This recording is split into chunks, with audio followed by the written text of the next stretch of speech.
qiz bolalik balog'at yoshidagi e'tiborsiz qoldirilgan kasalliklarni asorati bilan kelishadi. Biz ona bo'lishga tayyorlanmaymiz. Biz kelin bo'lishga, xizmat qilishga tayyorlaymiz. 47 yoshgacha agar hayzdan qolgan bo'lsa, buni tiklash shart hisoblanadi. Biz kamroq farzand ko'rsak yaxshiroqmi yoki qanchalik ko'p tuqqan sari organizm yosharadimi? Bunga esa o'zbek ayollari deyarli e'tibor bermaydi. Lekin o'sha uchun ham bu jonlarimiz hoy oyog'ingga kiy, hoy muzdek joyda o'tirma. Ajrashaman degan oilalarda ham 6 oy emas 8 oy vaqt bering yoki 1 yil vaqt bering deb homilador bo'lgan qizlarimiz ham bor. Bolani jinsini aniqlash mumkinmi? Rejalashtirish mumkinmi? Bu совпадение. Bolani jinsi aslida kimga bog'liq? Nima faktorlarga bog'liq? Har bitta ayol kishi qorin aylanmasini o'lchagan vaqtida 80 santimetrdan oshgan bo'lsa, bilsinki, обязательно u ayolda. Sizni fikringiz qanaqa? O'zi aslida farzand jinsi erkak kishiga bog'liq hisoblanadi. Hoy, yangilik bormi? Yangilik bormi? Umuman umidini uzgan holda, hattoki men o'zim vrach bo'lib, shuncha ma'lumotga ega bo'lib, o'zim ishonmagan holatda ham homiladorlik yuzaga kelgan. Assalomu alaykum. Barchaga xayrli kun va biz uzoq kutilgan podkastimizni boshladik. Sababi bugungi podkastimiz mehmoni juda ham mashhur, juda ham opitni deymiz, tajribali doktor, ginekolog va mana shunday vrachlarni podkastga chaqirganda ularning amaliyotini, tajribasini aytib o'tishlari, mana shu tajriba bilan bo'lishlari juda katta ahamiyatga ega va ko'pchilikda katta qiziqish uyg'otadi. Tanishtirsam, bugungi mehmonimiz Rahmatullayeva Aziza Farhadovna. Bular Sankt-Peterburg shahrida bakalavrda tugatganlar va o'sha shaharda reproduktiv salomatlik hamda Qiz bolalar ginekologiyasi. Qiz bolalar ginekologiya kafedrasini ordinaturada tamomlab, tajriba olganlar va hozirgi kunda bizni Toshkent shahrida bemorlarga xizmat ko'rsatish bilan ovorilar. Bu mehmonimizdan biz bugun juda ko'p tajribalarini olamiz. Ya'ni bularda bo'lgan opitlar, ko'rgan bemorlari haqiqiy amaliyotda nima yordam beradi? Shu haqida bugun siz bilan suhbatlashamiz. Assalomu alaykum, Vasila Farhadovna, juda ham xursandman. Taklif qilib, odamlarni orasidagi og'riqli temalarni olib chiqishga harakat qilayotganingiz uchun juda ham katta rahmat. Bugun qo'limdan kelguncha xalqga o'zlariga xohlagan savollarni javobini beraman deb umid qilaman. To'g'ri, aslida siz bilan bizni ishimiz, vazifamiz bir xil. Shu xalq yo'lida respublikamizdagi ayollar salomatligini tiklashga qaratilgan va bugungi suhbatimiz ham aynan ayollar salomatligi. Ya'ni birinchi savolim shundan iborat bo'ladi. Ayol salomatligi o'zi nima? Nimadan iborat? Nima uni tashkil qiladi? Ayollarimiz nimaga ahamiyat berishlari kerak? Ayol salomatligi o'zi aslida oilada qiz bolaligidan boshlanadi. Masalan, qiz farzand katta qilayotgan bo'lsak, o'sha qiz bolani o'sib ulg'aytirib turmushga bergungacha bo'lgan sog'lig'ini qo'llab-quvvatlash birinchi o'rinda turadi. Bizdagi ko'pchilik ayollarimiz asosan mana bepushtlik bilan keladigan, murojaat qiladigan qizlarimiz orasida o'sha qiz bolalik balog'at yoshidagi e'tiborsiz qoldirilgan kasalliklarni asorati bilan kelishadi. Shuning uchun ayollarimiz sog'lom bo'lishi uchun birinchi o'rinda o'sha onalarimiz o'z farzandini sog'lom katta qilishi, ikkinchi o'rinda sog'lom hayot tarzi. Masalan, har bir farzand, qiz bola, o'g'il bola hayot tarzida keraklicha fizik nagruzka bilan, ya'ni harakat bilan, sport bilan shug'ullanish shart hisoblanadi. Masalan, ko'pchilik ota-onalar bolam o'qiyapti-yu, faqat o'qishga berilib qolgan, hozir vaqti yo'q deyish emas, sportga katta ahamiyat berishimiz kerak. Chunki maktab yoshidagi yoki institutga kirgan yoshdagi qizlarimizda hozirgi kunda juda ham ojireniya ko'p. Ya'ni bu gormonal buzilishga olib keladi.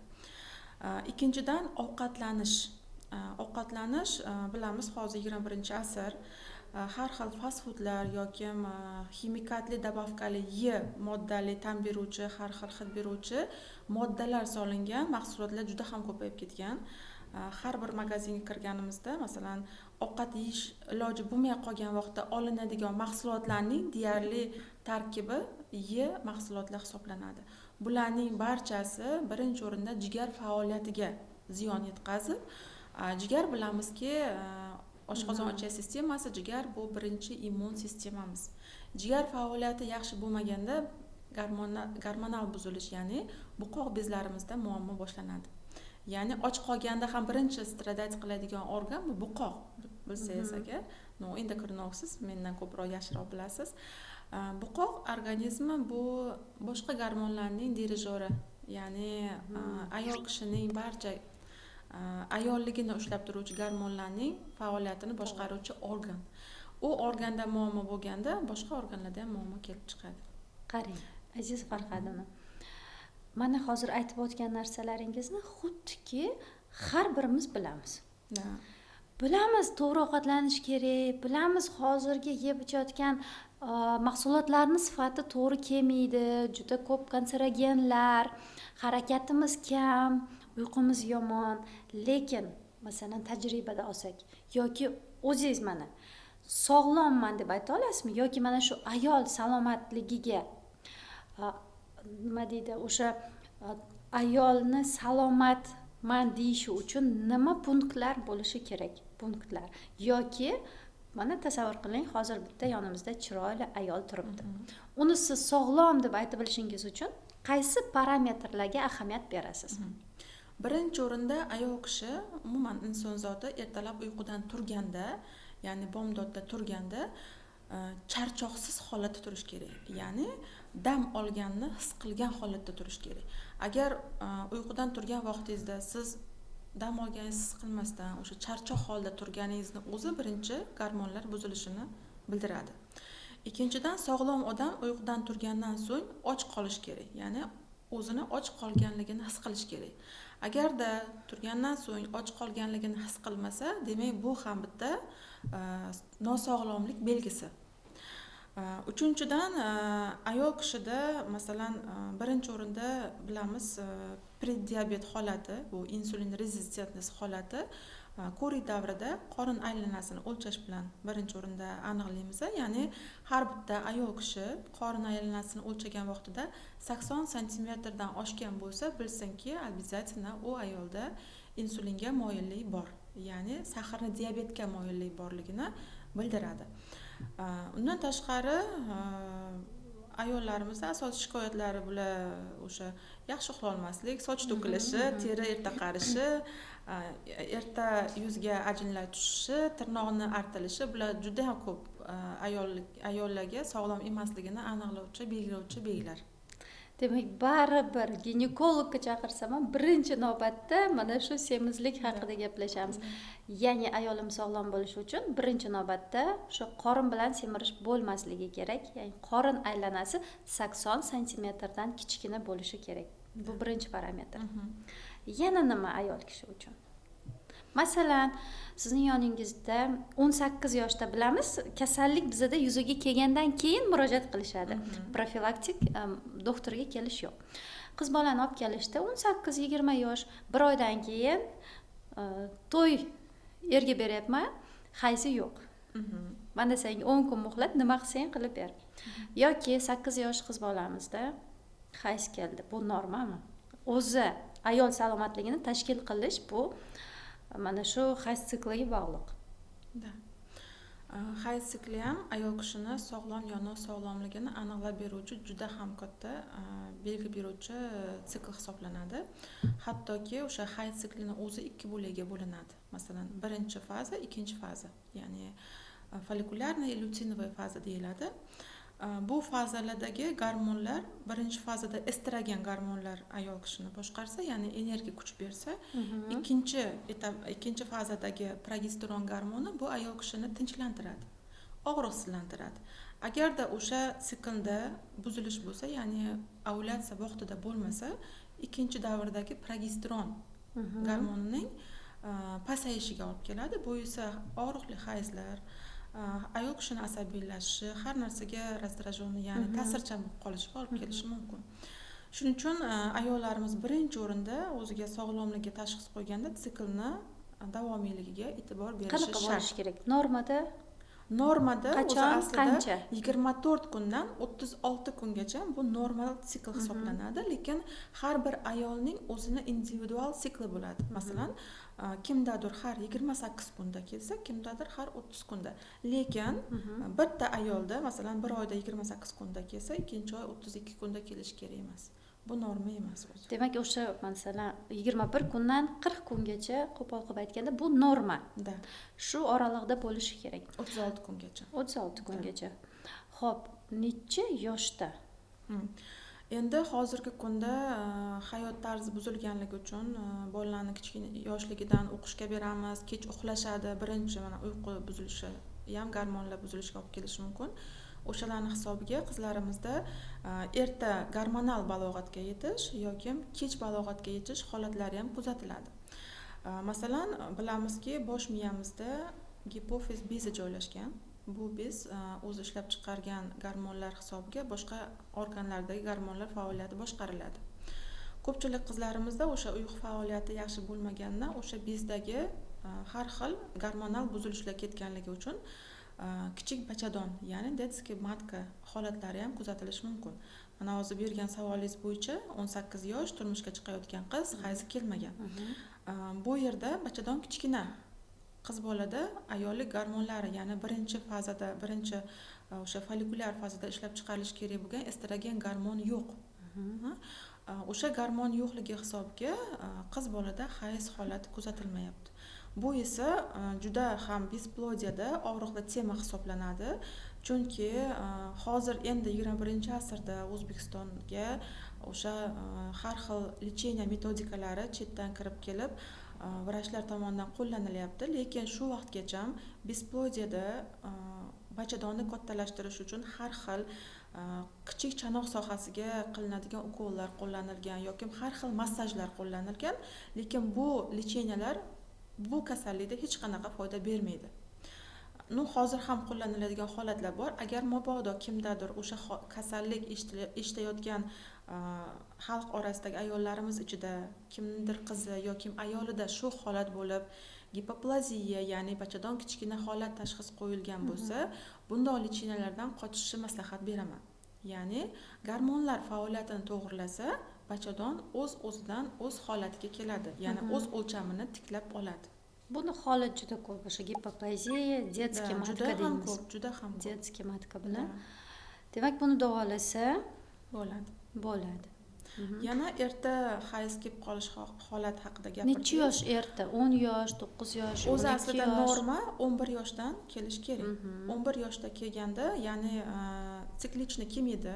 2 oyda bir, 4 oyda bir kelishi mumkin, lekin bu normal holat hisoblanadi. 1 yilgacha qiz bolaning sikli o'ziga joyiga tushishiga vaqt beriladi. Ya'ni faqat mikroelementlar joy-joyiga qo'yilishi kerak hisoblanadi. Masalan, anemiyasi bo'lsa, anemiyali davolaniladi. Qanaqadir yod defitsit holatlari bo'lsa, vitaminlar o'rni bosuvchi preparatlar beriladi. Agar 11 yoshgacha bo'lgan qizlarda erta kelib qolish holati kuzatilsa, qiz farzandimizni bo'yi o'sishi ortda qoladi. Ya'ni o'sha yoshdagi bo'yi bilan qolib ketishi mumkin. Shuning uchun bunday holatlarda gormonlar faollashganda bo'y o'sish, zona rostda yopilishni boshlaydi, to'xtab qoladi. O'shaning uchun hayzni vaqtincha to'xtatib turishimizga to'g'ri keladi. Demak, o'sha hayz sikli endi boshlanganda 1 yilgacha o'zgarishlar bu norma, ya'ni 2 oy kelmasligi yoki narushenyalar bo'lishi bu norma. Bunday paytda biz organizmga 1 yil, 1,5 yil muhlat beramiz. Bu sikl normada o'zi tiklanib ketishi kerak. Shunaqa. Vaqtincha masalan miya ong ostida o'sha organ bilan ikkalasi bir-biriga ya'ni moslashguncha bu holat kuzatiladi. Lekin qon ketish holati bo'lish kerak emas. Yana bir xil qizlar 10 kun, 20 kunlab hayz kelib yuradi deb aytisha olmaydi. Bu anemiyaga olib keladi. yoki bir oy ichida 2 marotaba 3 marotaba kelib qolish holatlari kuzatilishi mumkin. Bu ham normal holat emas. Mana bizga murojaat qilgan ayollarimizni bilamiz, asosiy жалобалар mana shu hayz siklidagi og'riqlar bezovta qiladi. Yoki yoshi katta ayollarimiz ham bunga e'tibor berishmaydi. Men yoshlikdan shu holatdaman. Boshidan og'riq bilan bo'laman, ikkinchi, uchinchi kun albatta tabletka qabul qilishim kerak. Bu narsani norma deb bilishadi. Aslida ham shunaqami? Bu normami? Norma emas. Hattoki bunga tashxis ham bor, ya'ni PMS, predmenstrualniy sindrom, hayz oldi sindromi hisoblanadi. Bu aytib o'tganimdek, o'sha lyutein fazasidagi progesteron yetishmovchiligi. Gormonimiz yetishmovchiligi. Progesteron og'riqlantiruvchi, tinchlantiruvchi, shuning uchun qiziq fakt bu. Hattoki DTP holatlari ayollarda aynan o'sha PMS davriga 90% to'g'ri kelar ekan. Demak, ayollar, aziz ayollar, mana shu sikl orasida og'riqlanib bo'lishi bu aslo norma emas. Hattoki sizning onangizda, opangizda, ularda ham, oilada ham hammada og'riqli bo'ladigan bo'lsa ham bu norma emas. Bilingki, sizda PMS. Aziz Farhadovna, sizning tajribangizda siz uchun yodingizda qolgan juda qiziq holatlar bo'lganmi? Qiziq holatlarda bir bemorim bo'lgan, hozir homiladorlar. 16 yil, shu yil 17 yil bo'ldi farzandsizlik bilan. Taqdir taqozosi bilan 3 marta turmush qurishiga to'g'ri kelgan. Ya'ni hozirgi oilasi 3-chi oilasi hisoblanadi. Bizga tashxislashga olib kelishganda jarrohlik usuli bilan majbur bo'lganmiz, o'z ko'zimiz bilan kirib laparoskopik jarrohligida asli muammo nima ekanligini aniqlash uchun.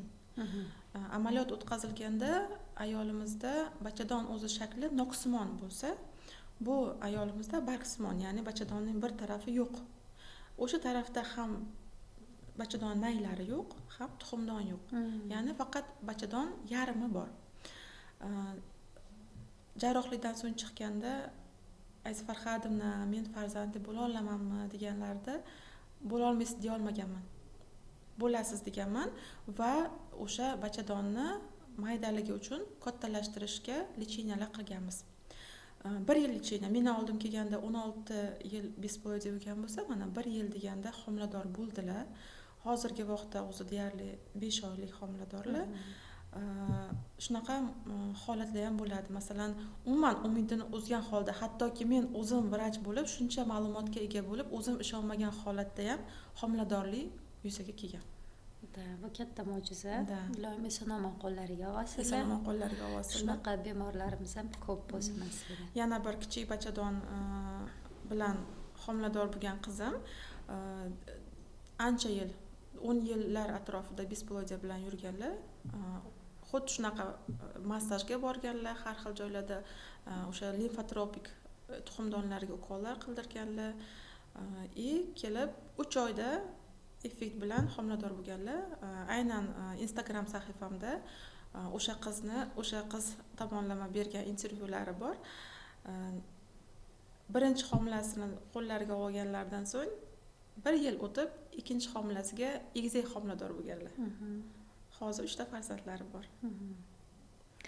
Mana qarang, hozirgi kunda bizda juda ham ko'p bepushtlik.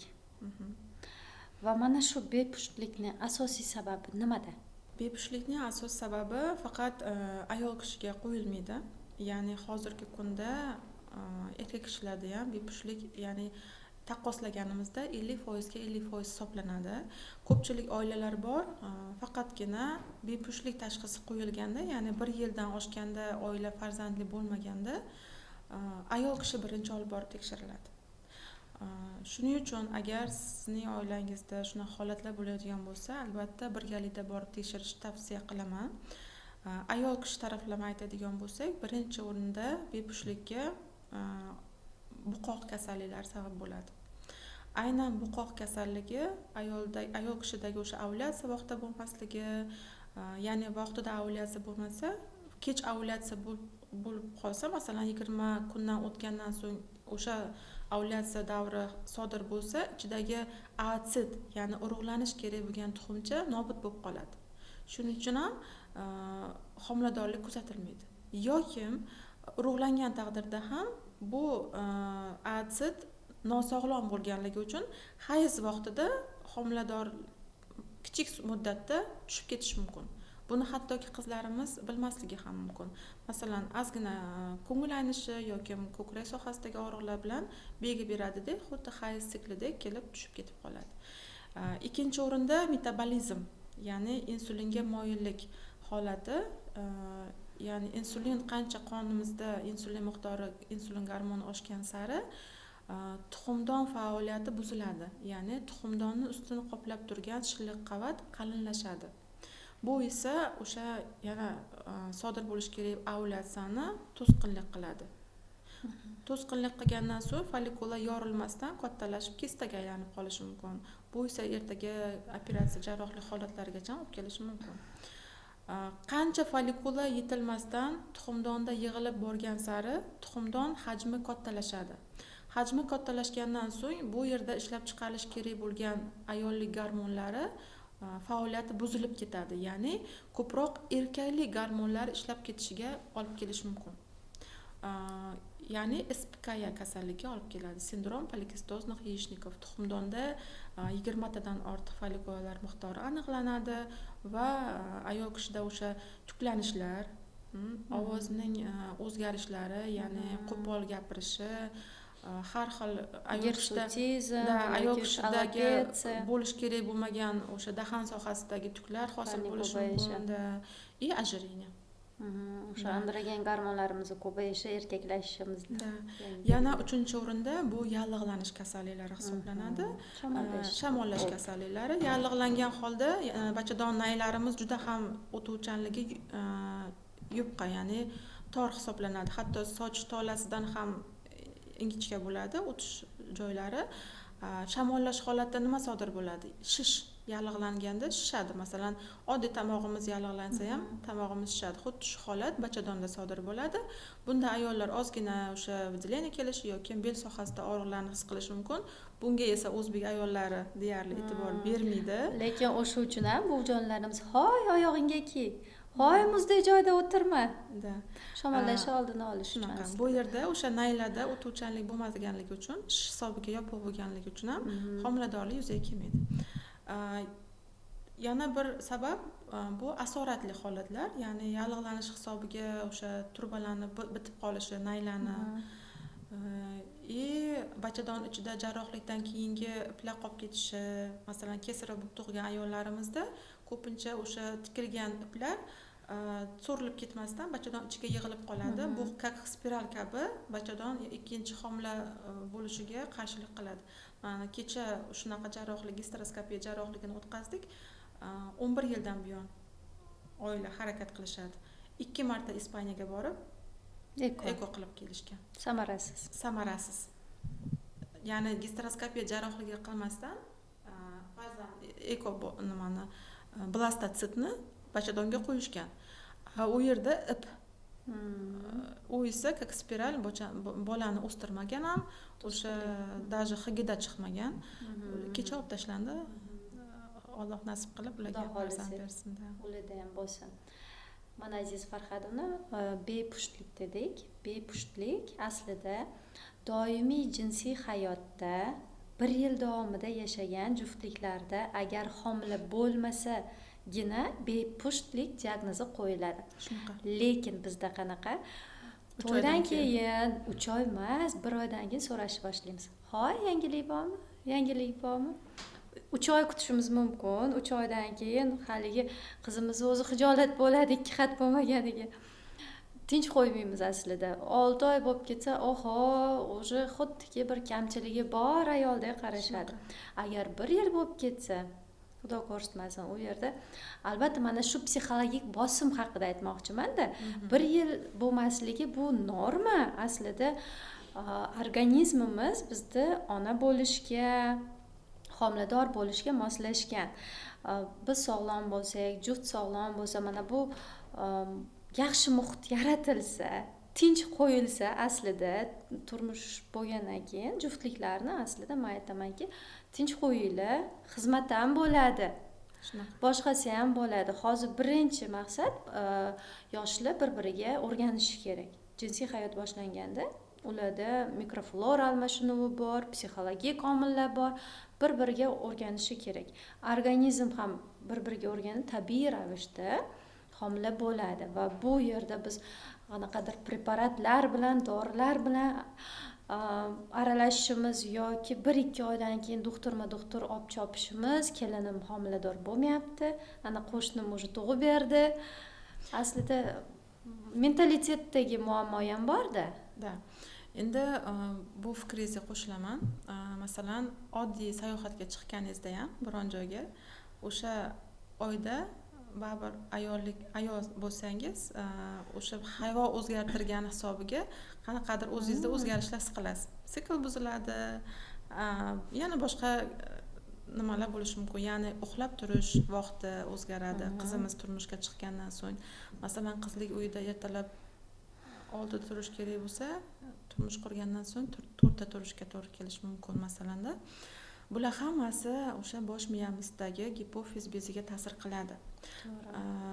Shu biz qiz boladan ko'p narsa talab qilaveramiz-da aslida.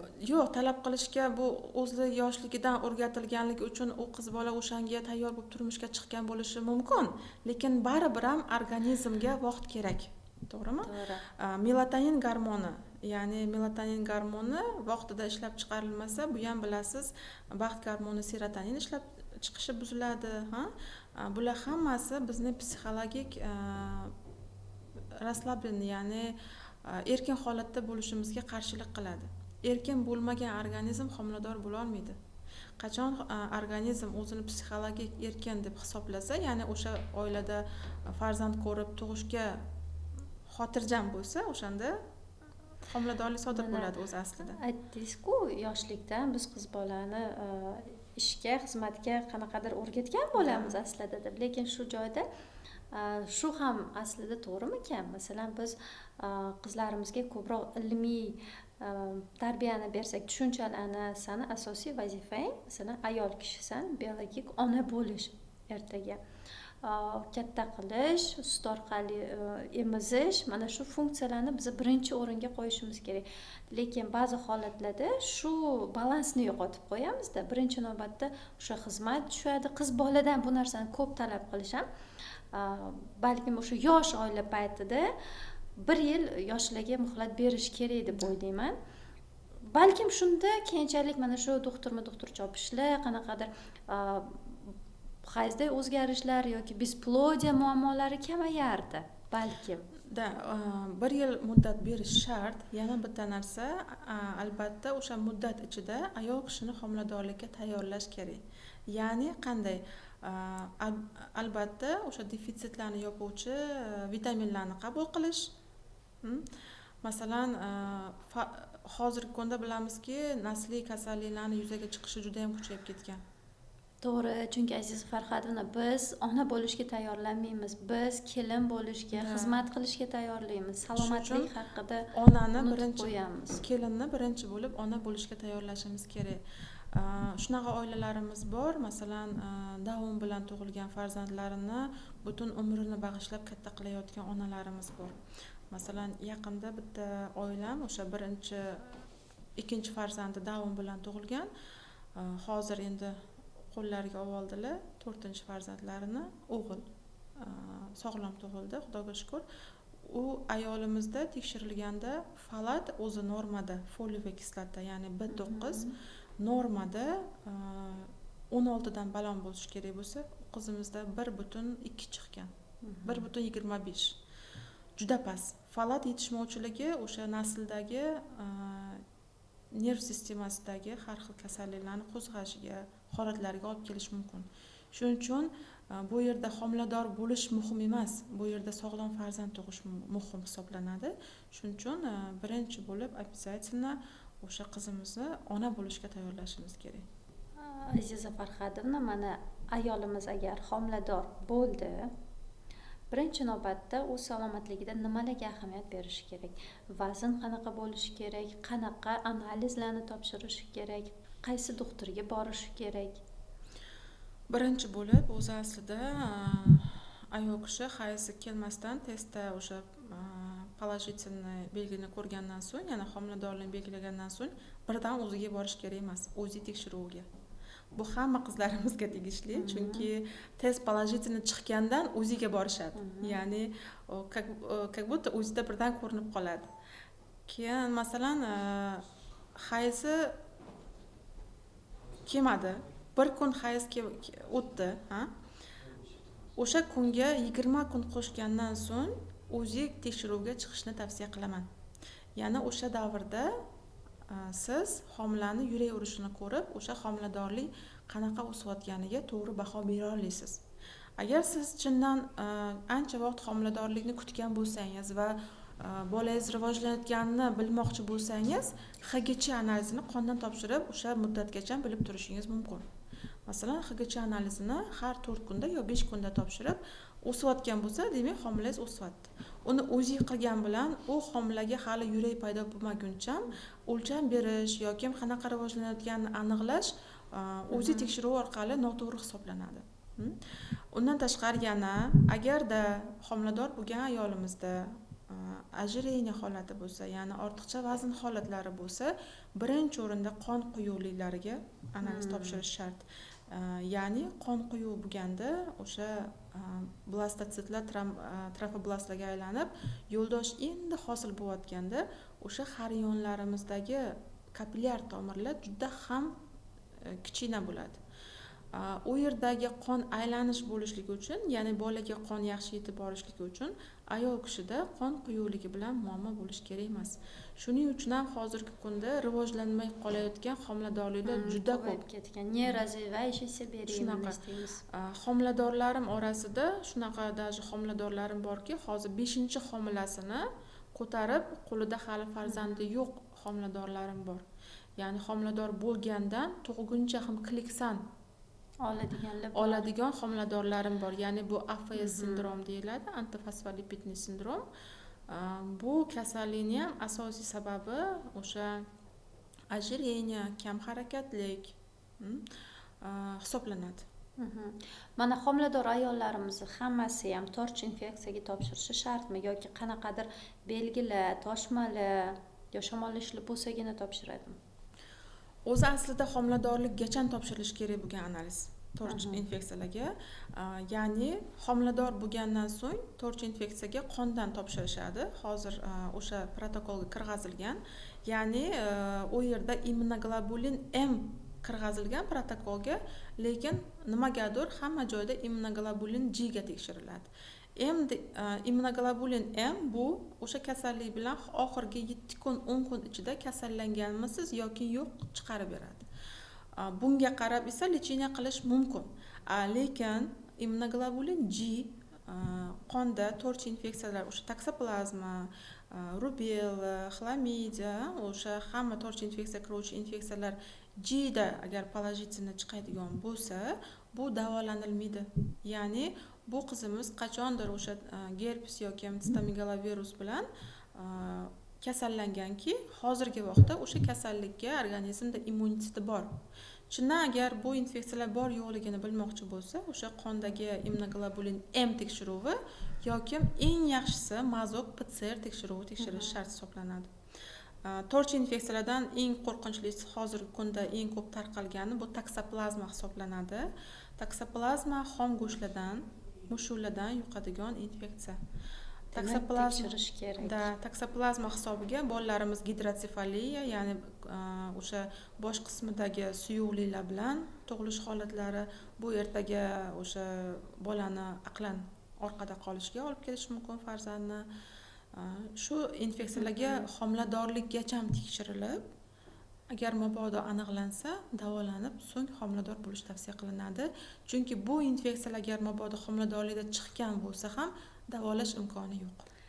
Mana Aziza Farhodovna ginekologlarda ham, endokrinologlarda ham keladigan ayollarimizni ko'pidagi muammo mana shu bepushtlik va bu bepushtlikning asosiy sababi bizdagi SPKA diagnozi deymiz, ya'ni sindrom polikistozi яичников. Bu yerda birinchi o'rinda bilamiz o'sha alopetsiyalarning bo'lishi. sochning to'kilishi bo'lishi mumkin yoki yuzda kerak emas bo'lgan joylarda tuklarning ko'p o'sib chiqishi va hayzning buzilishi.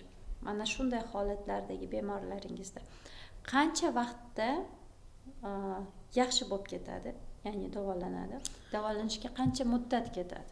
Agar patsient, ya'ni bemor to'liq belgilangan lecheniyani, ya'ni davo usullarini aytgandek qilsa, eng kamida 6 oy,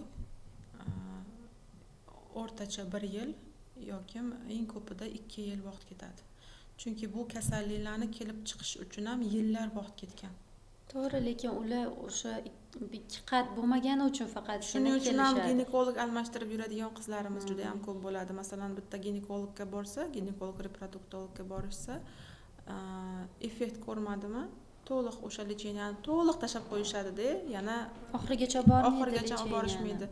Yana o'sha istoriyani boshqa ginekologga borib qaytaradi. Shuning uchun agar sizda shu tashxislar qo'yilgan bo'lsa, обязательно bunga vaqt kerak va sizning harakatingiz kerak bo'ladi. Lekin mana shu vaqt bemorimiz o'zi bepusht, lekin biz 1 yil, 2 yilgacha saqlanib yurishini tavsiya qilamizda. Preparatlarimizni koklanib berganda. Balki mana shu joyda ularda ishtiyoq baland, tezroq ona bo'lishi kerak. Shu holatlarda balkim davolanishni oxirigacha olib bormaslar. Balkim shunday holatda boshqa vrachga, keyingi doktorga uni ham maslahatini ko'radigan holatlar bo'lishi mumkin. Masalan, men ko'k bermayman. Ko'k bermayman deyarli. Bu mana preventivniy meditsina bo'yicha o'ziz ham mana birgalikda o'qidik o'sha sohada. Ko'klarga deyarli qarshimiz. Shuning uchun SPKni ko'klarsiz davolasa bo'ladi. Effektsizda qanaqa? Effekt hozircha yaxshi. Mana necha yillik bisploidiyalar o'sha lecheniyamdan so'ng, даже bo'ldi 6 oy vaqt, bo'ldi 6 oydan keyin homilador bo'lmasa, ajrashaman degan oilalarda ham 6 oy emas, 8 oy vaqt bering yoki 1 yil vaqt bering deb homilador bo'lgan qizlarimiz ham bor. Lekin o'sha davrda hech qachon men saqlanmay yurishni tavsiya qilmayman. Saqlanuvchi tabletkalar, preparatlar ham bermayman. Aziza Farhadovna, mana biz ayollar shunaqa strukturali insonmizki, ya'ni bizni hayz siklimiz boshqaradi va hayz qaysidir yoshgacha davom etadi. Va bu yosh erta bo'lishi mumkin yoki normada bo'lishi mumkin. Преждевременный deymiz, muddatdan oldingi deymiz. Ba'zi holatlarda 40 yoshgacha ham hayz to'xtashi mumkin. Ba'zi holatlarda bu 41-45 yosh. Ранний климакс deymiz. Yoki преждевременный, agar 40 yoshgacha bo'lsa, преждевременный qo'yamiz. Normada bu yosh 55 yoshgacha bo'lishi kerak aslida. Va mana shunday bemorlar sizda ko'pmi? Bunaqa bemorlar ko'p. Birinchi o'rinda hayz to'xtab qolishiga o'sha bosh miyamizda boshqaruvchi gipofiz bezidagi muammo, ya'ni pustoy turetskiy sidlo hisoblanadi. Bu tez tug'ilgan ayollarimizda yoki egiz homiladorlik bilan tug'ilgan ayollarimizda o'sha gipofiz bezi sidlo so'rilib ketadi. U bez umuman yo'q endi. Bu ayollarda hayz tiklab bo'lmaydi.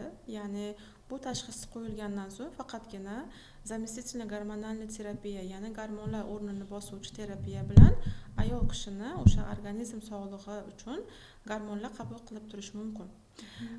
Yana boshqa hayz kelmay qolish holatlari, ya'ni 47 o'zi aslida hozirgi kunda 47 yoshgacha hayzdan qolish holati kuzatilsa, bu tuxumdon yetishmovchiligi tashxis qo'yilishyapti. Ya'ni bu davolanishi kerak. Bu davolanishi kerak. 47 yoshgacha agar hayzdan qolgan bo'lsa, buni tiklash shart hisoblanadi.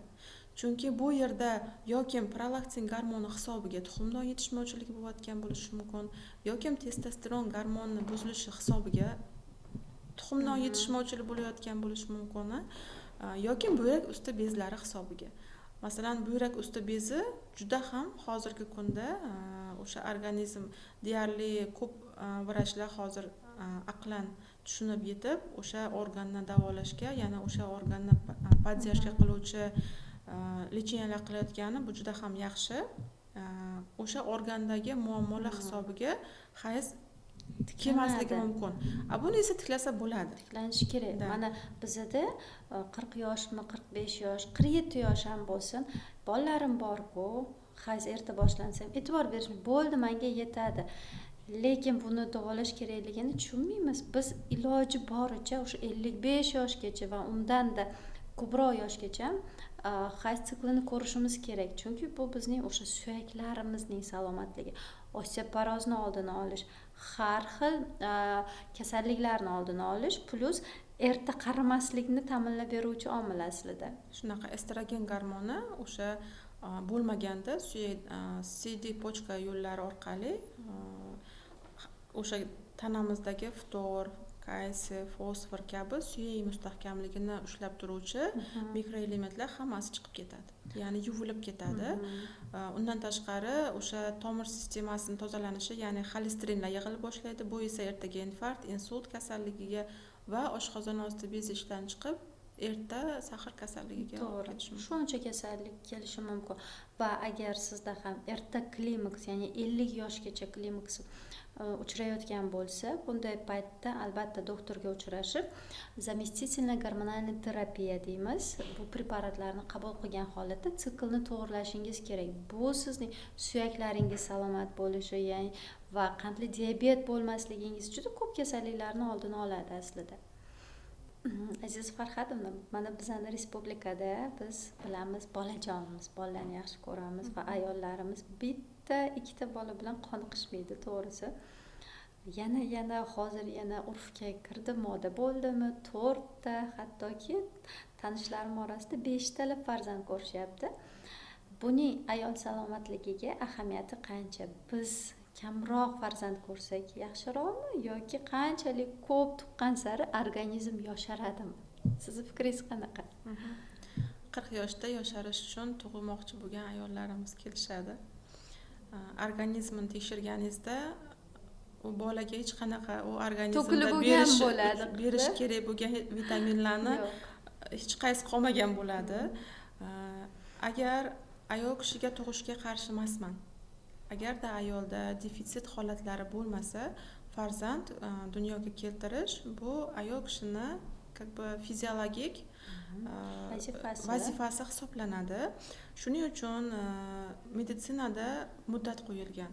Agar sog'lom o'g'il farzand dunyoga keltirmoqchi bo'lsa, o'rtadagi farzandlar o'rtasidagi vaqt 5 yil hisoblanadi.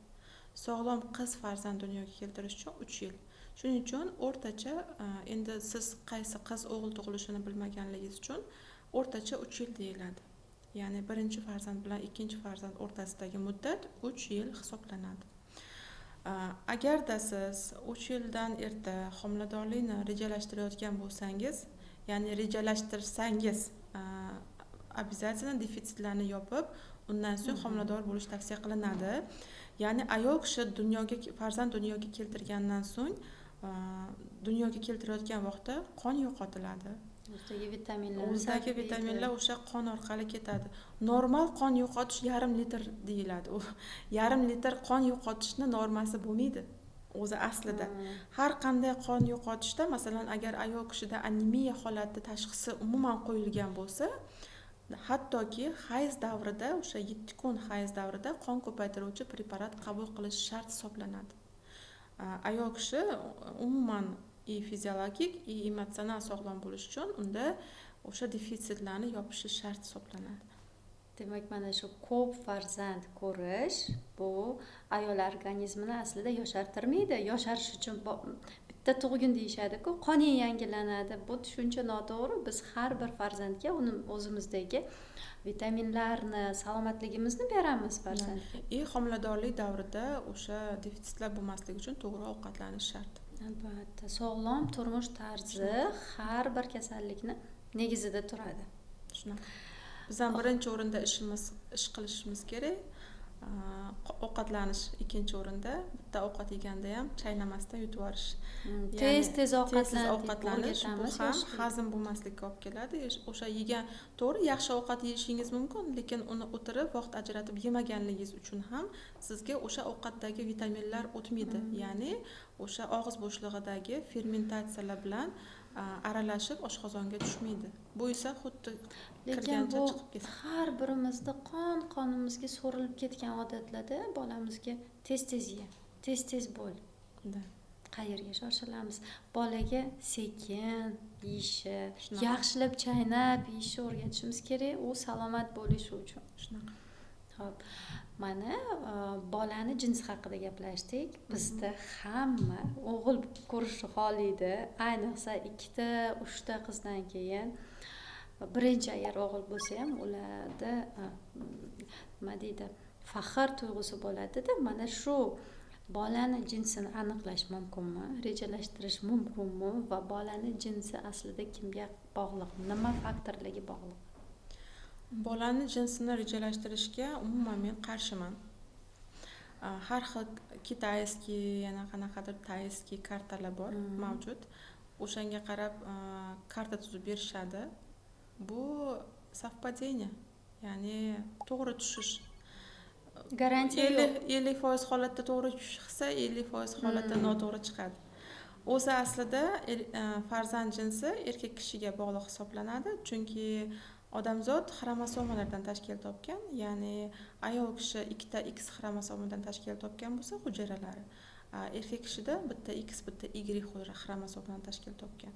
O'sha atsid bilan hujayralar bir-biri bilan qo'shilgan vaqtida ayol kishidan bitta X, erkak kishidan qaysidir X или Y o'tadi. Agar mabodo X o'tib qolsa, bu qiz farzand tug'iladi. Agar o'shandagi Y xromosoma o'tsa, bunda o'g'il farzand dunyoga keladi. Shuning uchun Va buni rejalashtirish bo'lmaydi.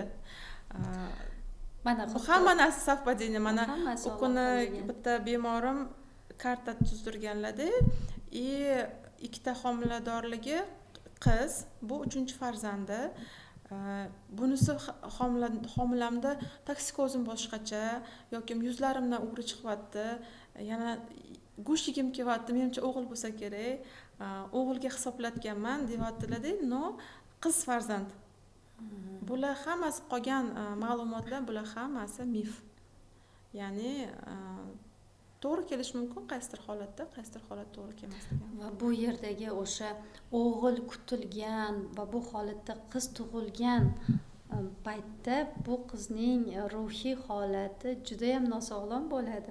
U o'zini erkakman deb hisoblashni boshlaydi. Ertaga psixologik kasalliklar, o'sha dostigatorство yoki ajrimlar, chunki u o'zini erkak deb hisoblagandan keyin erkak kishi bilan yasha olmaydi. Shuning uchun ham hozir psixologlarga klientlar ko'p.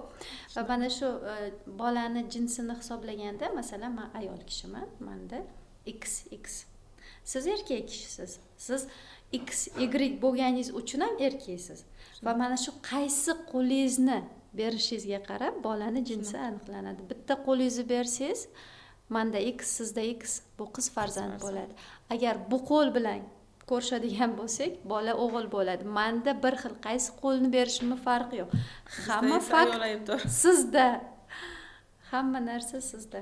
Hozirgi kunda men ko'p ahamiyat beryapman-da, o'smir qizlarimizda mana shu o'zi kiyinishida ham juda ham erkaklarga xos, keng, qanaqadir juda ham murskoy kiyimli deymiz, shunaqa, yo hayot tarzi ham, yo o'ziga qaramagan, umuman qabul kiymagan, bo'yanmagan, shunaqalarni ko'p ko'raman-da. Bu normami? Ertaga salomatligida, ona bo'lishida qanaqadir ta'siri bo'lmaydimi?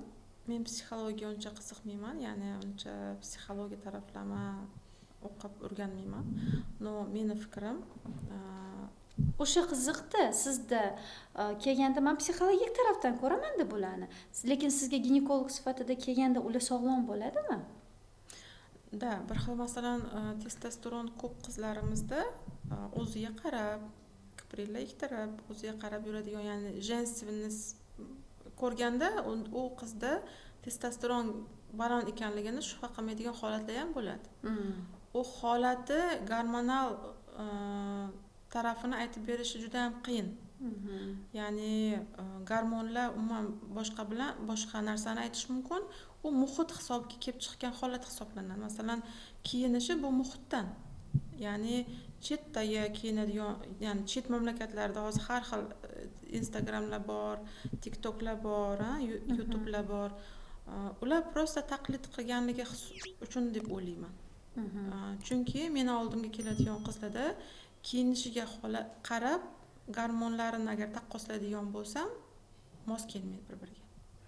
Unda germafroditizmchi, masalan, tana boshqa jins, lekin gormonlarda u boshqa.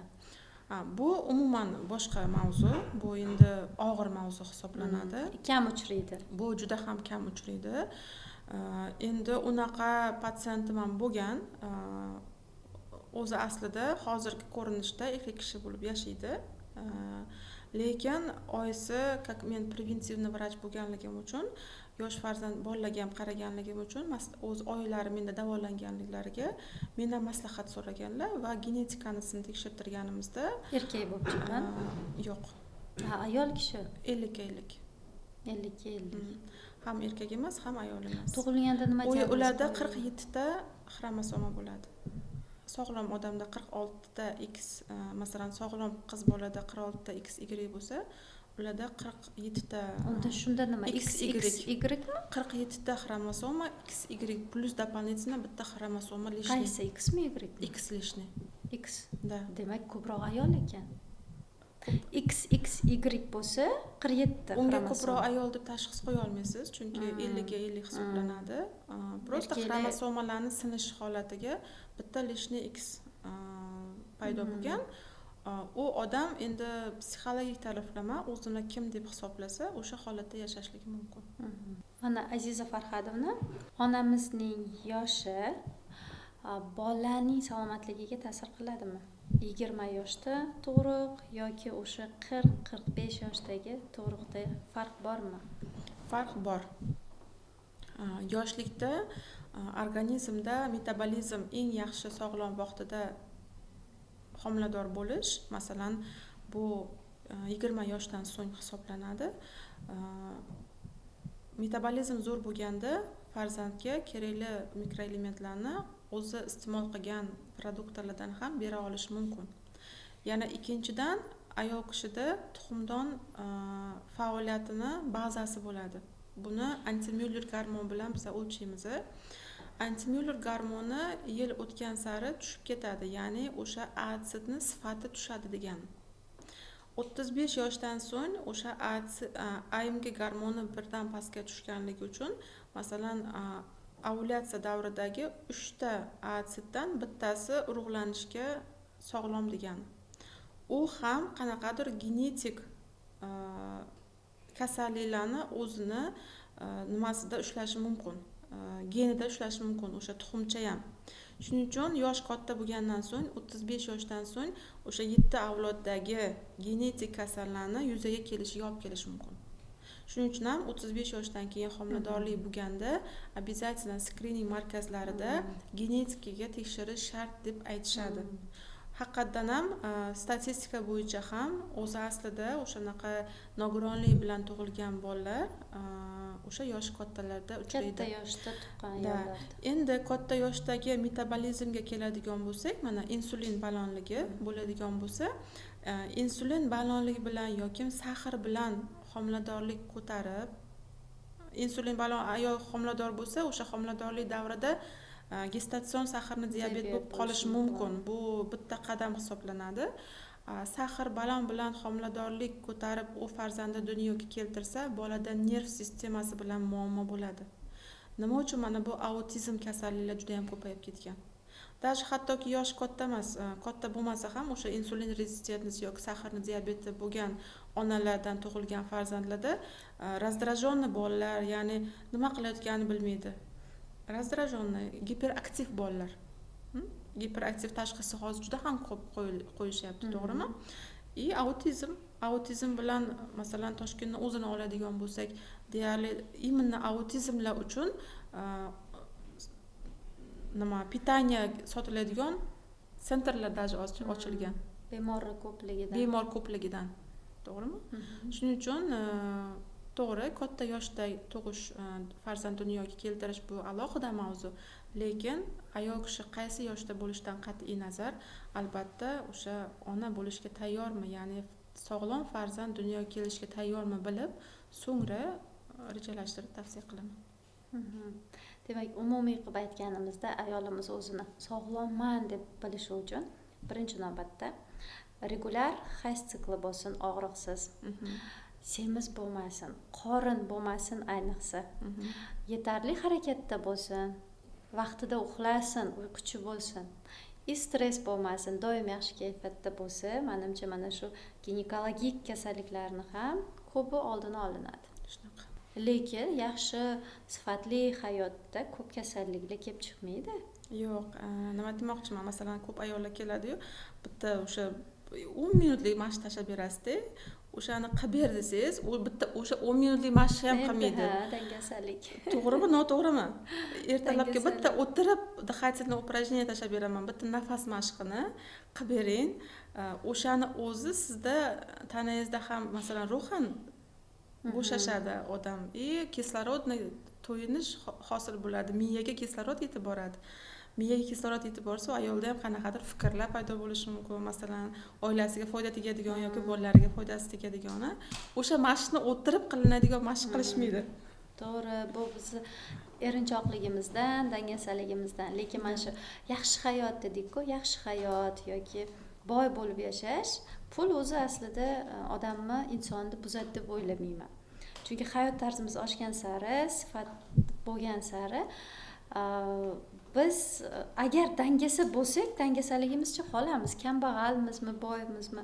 Lekin imkoniyat oshgan sari, agar mablag' bo'lsa, pul bo'lsa, biz o'zimizga vlojeniyani ko'proq qilamiz aslida. Yaxshi hayotni hamma har xil tushunadi. Masalan, kimdir kuni bilan yeb, ichib, yotib, uxlash tushunsa, kimdir o'sha kunni sportga borish, suzishga borish, farzandini qaysidir to'garakka olib borish va dunyo kezish tushunadi.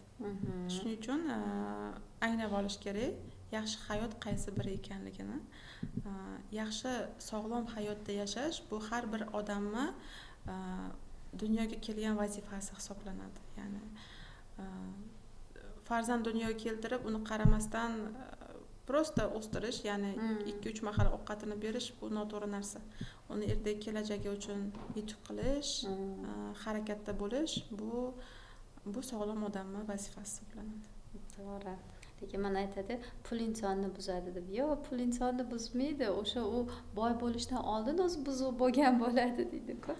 Shuning uchun aziz ayollar, sifatli hayotda yashashga, balki boy bo'lishga harakat qilishimiz bu yomon emas, bu yaxshi. Xo'p, ularga qanaqa tushuntirasiz ozish kerakligini? Ozish kerakligini o'zi qon tahlillari aytib beradi. Sog'lig'idagi muammolar aytib beradi. O'sha jigardagi ALT balandligi, xolesterinlarning balandligi, oqsil defitsitlari, butun tanasidagi holatlar o'zlari anglab yetishadi. O'shanda anglab yetib ozadimi yo shu hayotini davom ettiradimi kasallik boshlangan bo'lsa ham? Endi bu yerda sabab kattaroq o'ynaydi. Agar masalan farzand ko'rmoqchi bo'lsa, o'sha farzand ko'rish motivatsiyasi hisobiga ham o'sha ozishini oxirigacha yetkazib qo'yish mumkin. Agar prosta qaysidir vitaminlarni joyiga qo'ygisi kelib, prosta sog'lom bo'lgisi kelgan odamlar ozishga harakat qilishmaydi. Hattoki marafonlar o'tkazganman. Marafonda masalan ko'p odam olmayman marafonga. O'rtacha 30 ta, eng maksimal 50 ta odam olaman, chunki sifat yaxshi bo'lishligi uchun. O'sha marafonda ham masalan bitta marafonimda 3 ta qiz homilador bo'lgan. O'shandan 12 tasi 8 kilodan ziyod ozgan bo'lsa, ichida 6 tasi umuman ozmagan. Bu sog'lom turmush tarzidan, siz ularga preparat bermagansiz-ku, hayot tarzini o'zgarishidan. Demak, aziz ayollar, bizning salomat bo'lishimiz bizning kelajak avlodimiz uchun juda muhim, farzandlarimiz uchun juda muhim.